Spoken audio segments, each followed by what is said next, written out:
Ladies and gentlemen, boys and girls, children of all ages, welcome to Robert Sports Show. I'm your host, Robert. All right, CFL week number 5, already upon us. 5 weeks in of the 21-week CFL season. We are, 6 weeks or so away from the college football season, about 7-8 weeks away from the NFL season. So yeah, got lots of football coming up over the next, 6 months till February. So yeah.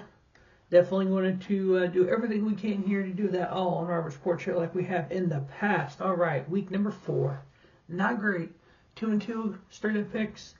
1-3 against the spread and 3-1 on the over/under. So 6-6, just 500. Year to date, we are 7-7 in straight up picks. I'm 6-8 against the spread and 12-2 on the over/under. And matter of fact, I think I'm taking over on all of them. So I'm 12-2. So yeah, tell me points we're putting up in the CFL season. So 25 for 17 overall at 59.5%. So not too darn shabby. We'll see if we can get 12-0 here. That's the goal, as it is every week. All right, first game we have the Toronto Argonauts, who are 2-1, taking on the 1-2 Calgary Stampeders. On the season, Toronto is number 1 in average points per game at 38. They are 5th in points given up at 31.7, while the Stampeders are 2nd in points scored at 35.3 on the average. And on defense, they are 6th, 34.3. So these teams are pretty close to each other. All time, though, Calgary leads the series 57-44-1. Last year, Calgary was actually 2-0 versus Toronto. They are 7-3 in their last 10 versus the Argonauts. Yards-wise, number 1 offense this year so far is the Toronto Argonauts at 476.3. Defensively, they are only 6th. They've given up 425 yards on defense, while the Stampeders are they're 8th with 351.7 on offense, and their defense is 7th at 431 yards per game given up. Chad Kelly on the year, 76 for 108, 6 interceptions. The fact he's got that many interceptions and the Argonauts are still 2-1 is good. That's a good thing. 1,190 yards, 9 touchdowns on the season with the Stampeders.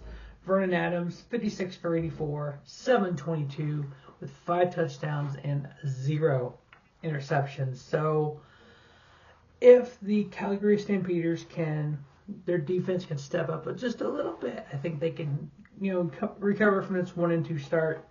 Now, the line on this game is 1.5 Calgary at home. I looked at the way Toronto's been playing this year, but I also looked at last year. Calgary was 2-0 versus Toronto. They're 7-3 in the last 10. So I went with that. Calgary minus 1.5 over on the 60.5. All right, next up, the 2-1 Saskatchewan Roughriders taking on the 0-3 Ottawa Redblacks. Saskatchewan is 4th in points scored at 35 points a game. They're 7th on points given up at 34.7. The Redblacks are 8th in both categories, 26.7 scoring a game and giving up 36.7. All time, Saskatchewan is 13-7-1 versus the Redblacks. Last year, Saskatchewan was 2-0. They're 7-2-1 in the last 10. They are 2nd, Saskatchewan is, in yards at 472.7. Their defense is 3rd at 396.3, while the Ottawa Redblacks are 9th in both, 318 on offense, 456.7 on defense. Trevor Harris for the Rough Riders, 87, 115, 1,175 yards, 8 touchdowns, 1 interception. While Jake Mayer for Ottawa is 74 for 115, 820 yards, 5 touchdowns, and 3 interceptions. Saskatchewan is favored by 4.5. I got them winning, covering. I'm taking over on the 57.5.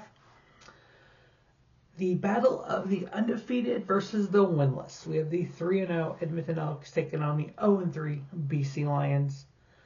The Elks are 7th in points scored at 28, but they are 1st in defense at 22.7.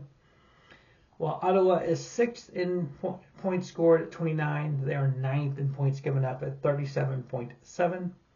Edmonton leads the all-time series 89, 79, and 3. Last year, BC was 3-0 against Edmonton. They are 9-1 in their last 10.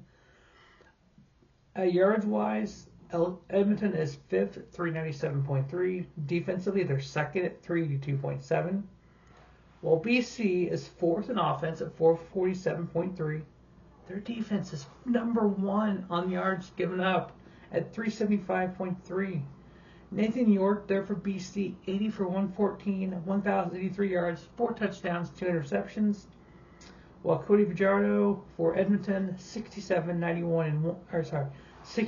98 with 734 yards, 3 touchdowns, and 1 interception. The line of this game is Edmonton by 1.5. That got me thinking. If a team who is undefeated going against a winless team and the line is only 1.5, what do these line makers know that we don't? I looked at that 3-0 last year for BC, 9-1 in their last 10. That's for 3 seasons. So BC has Edmonton's number. BC plus 1.5 and over on the 57.5. All right, the 1-2 Winnipeg Blue Bombers versus the 2-1 Hamilton Tiger Cats. Hamilton is 3rd in points scored at 35, 2nd in points given up at 28. While the Blue Bombers are 3rd in points given up at 29.3, but they only scored the 9th most at 25. All time, Winnipeg leads the series 77-56. Last year, Hamilton was 2-1 versus Winnipeg. They're 6-4 in their last 10. Winnipeg is 6th in yards at 396.3, 5th in defensive yards at 410.7. While Hamilton is 7th in offensive yards at 380.7, they are 8th in defense at 435.3. Zach Collars for Winnipeg, 69 for 96, 944 yards, 5 touchdowns, 2 interceptions. And Bo Levy-Mitchell, 68 for 81, 879 yards, 8 touchdowns, and 1 interception. So he is playing pretty darn good there. Hamilton minus 3.5. Got them winning, covering, and over on the 57.5. All right, so to recap, Calgary minus 1.5, over on the 60.5. Saskatchewan minus 4.5, over on the 57.5. The BC Lions plus 1.5, over on the 57.5. And the Hamilton Tiger Cats minus 3.5, over on the 57.5. On the season, 12-2 on the over-unders, and I've done over, I believe, on every single game. Against the spread, 6-8, so a couple of these spreads I'm kind of concerned with. 7-7 on a straight-up pick, so let's see if we can go 12-0 in Week 5.